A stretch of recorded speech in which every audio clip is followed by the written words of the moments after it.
12월 22일 오늘 통독 본문은 계시록 4장부터 6장의 말씀입니다. 소아시아 7교회에 대한 권면을 마친 후 요한은 하늘문이 열리는 것을 목격합니다. 나팔소리와 함께 선명하게 보이는 것은 하늘 보좌였습니다. 이 보좌를 중심으로 하늘의 예배가 진행되는데 천사들과 24 장로들이 보좌에 앉으신 이를 경배합니다. 이 감격스러운 예배 속에서 요한의 눈에 들어온 것은 보좌에 앉으신 이의 오른손에 들린 두루마리였습니다. 이때 모든 이들 속에 있던 어린 양이 나와 그 봉인된 두루마리를 받아들고 아무도 뗄 수 없는 7개의 봉인을 떼어 그 책을 펼치기 시작합니다. 4장과 5장은 심판의 7인에 대한 서론 부분이고 6장에 등장하는 7인의 내용은 크게 첫째 인에서 6째 인까지 한 그룹으로 보여주고 8장에서는 7째 인으로 따로 말씀해 주고 있습니다. 첫째 인에서 6째 인까지는 주로 재림 전에 6가지 징조를 밝힌 것이고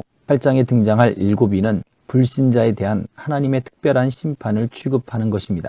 6째 인까지는 성도나 불신자가 공통으로 받을 고통, 인간의 죄로 인해 오는 자연적이고도 일반적인 심판 역사를 취급합니다. 앞으로 다루게 될 8장에 등장할 7째 인은 특히 불신자가 받을 고통, 회개를 목적으로 한 하나님의 직접적이고도 특수한 심판 역사를 다룹니다. 그러나 7째 인 역시 인간의 죄의 결과로 오는 하나님의 심판입니다. 이 7인의 재앙은 예수께서 말씀하신 말세의 징조들과 아주 유사하고 그리스도의 재림 직전에 있을 환란 때 성취될 종말적인 사건들이며 이 재앙들은 오직 하나님의 섭리에만 속한 것입니다. 이처럼 요한이 본 환상은 구약시대의 여러 모형들과 깊이 관련되어 있습니다. 예를 들면 보좌 주위와 가운데 둘러서 있는 4생물을 보았는데 에스겔이 그의 환상에서 본 4생물과 흡사합니다. 또한 무지개는 노아 홍수 이후에 나타난 무지개와 연관이 있고 하나님의 보좌로부터 나오는 번개와 뇌성은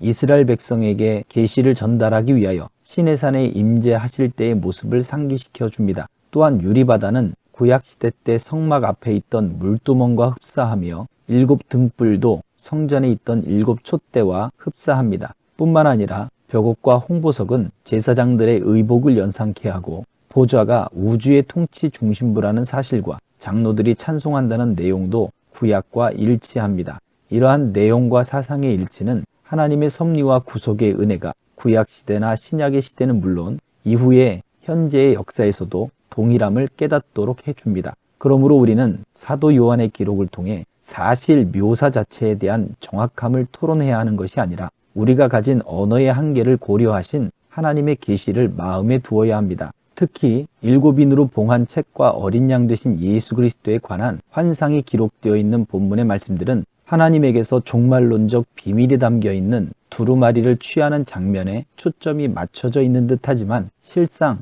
기록의 중심은 4생물과 24 장로들이 찬미하며 예배하는 데 맞추어져 있습니다. 왜냐하면 그 찬미는 그리스도께서 십자가상에서 승리의 죽음을 거두심으로 봉인한 두루마리를 열어 세상을 구속할 수 있는 권위를 갖게 되었음을 보여주고 또한 그리스도는 하나님과 동등된 존귀와 영광과 찬송을 받으시기에 합당하신 분임을 밝혀줍니다. 이와 같은 내용을 통해서 우리는 어린 양, 곧 우리 주 예수 그리스도께서 장차 우주와 그 가운데 있는 모든 만물을 심판하시리라는 사실을 확신할 수 있게 됩니다. 예수 그리스도를 향한 믿음의 도전을 직면하고 있는 이때에 우리는 하나님의 보좌 앞에 지금도 이어지고 있는 참 예배의 모습과 같은 그 예배의 회복이 그 무엇보다 우선시 되어야 할 것입니다. 거룩한 주일에 오늘 본문에서 보여주었던 참 예배의 모습이 저와 여러분들의 예배 속에 있어지기를 주의 이름으로 축복합니다.